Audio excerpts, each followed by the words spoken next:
पांडवांकडनं अर्जुन आणि कौरवांकडनं दुर्योधन हे जेव्हा कृष्णाला भेटायला गेले तेव्हा कृष्णाने सांगितलं की मी ही युद्ध निशस्त्र लढणार, तर तुम्ही माझी सेना घेऊ शकता किंवा मला घेऊ शकता. दुर्योधननी बैन विचार करता सांगितलं की मी कृष्णा तुमची सेना घेतो, आणि अर्जुननी सुद्धा न विचार करता सांगितलं की मला कृष्णा तुम्ही पाहिजे. दुर्योधन अर्जुनवरती हसायला लागला, म्हणायला लागला की निशस्त्र कृष्णाचा तुला काय उपयोग.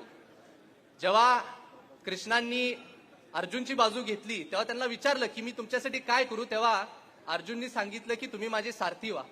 आणि युद्धामध्ये उतरले तेव्हा अर्जुननी चारी दिशेने बघितल्यानंतर त्यांचे गुरु, त्यांचे पितामह, त्यांच्या परिवारातले सदस्य त्यांना दिसले आणि त्यांचे हात थरथरायला लागले. त्यांच्या हातातून धनुष्यबाण खाली पडलं. त्यांनी कृष्णाला सांगितलं की मी हा युद्ध लढू शकत नाही, परंतु कृष्णाने त्यांना त्यांच्या जबाबदारीची जाणीव करून दिली. त्यांना एक आधार दिला, एक राजा म्हणून नाही, एक देव म्हणून नाही, परंतु एक मित्र म्हणून आधार दिला.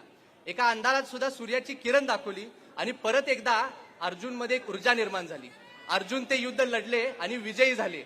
अनेक लोक त्या विजयाचा उत्सव साजरा करायला लागले आणि त्यांनी म्हणायला लागले की अर्जुन हा इतिहासातला सर्वात मोठा योद्धा ठरलेला आहे.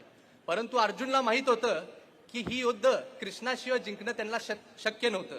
कृष्णाच्या विचारामुळे, कृष्णाच्या उपस्थितीमुळे, सतर्कतेमुळे ते युद्ध जिंकू शकले.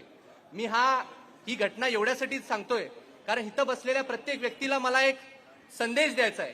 तुमच्या प्रत्येकातल्या आयुष्यातला मी एक सारथी बनायला तयार आहे. तुम्हाला सर्वांना दिशा दाखवीन, मार्ग काढून देईन, तुमचं आयुष्यभर एक प्रामाणिक मित्र बनून राहील. आज युवा शक्ती जागर यात्राची सुरुवात होत आहे आणि आपण सर्वजण भाग्यवान आहे की आपल्याला भारतीय जनता पार्टीचं काम करायला मिळतं.